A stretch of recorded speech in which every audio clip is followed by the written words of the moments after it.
Magandang umaga. Bakaigan, paalala po sa mga motorista kapag pula ng ilaw, tigil na po.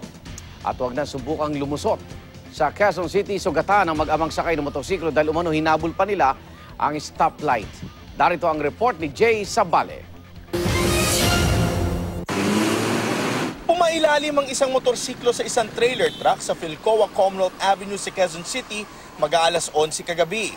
Ang mag-amang sakay nito, kapwa sugatan at agad dinala ng mga rescuer sa ospital.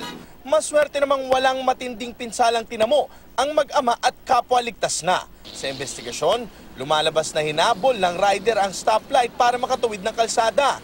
Sana mag-ingat na lang sila, wag na lang silang magpatakbo ng mabilis. Kasi hindi naman natin hawak ng buhay natin eh. Dapat dahan-dahan lang ang patakbo. Sakto namang paparating ang truck at dumiretso sa intersection dahil nakago umano ang traffic light ng sandaling iyon. Dito na nito nabangga ang motor na pumailalim mula sa tagiliran. Wala raw suot na helmet ang tatay habang ordinaryong helmet naman ang suot ng 10 taong gulang nitong anak.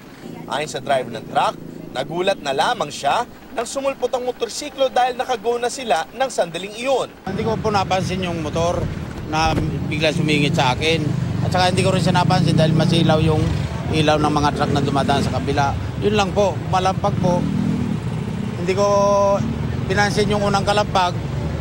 Pangalawa po, uminto na ako.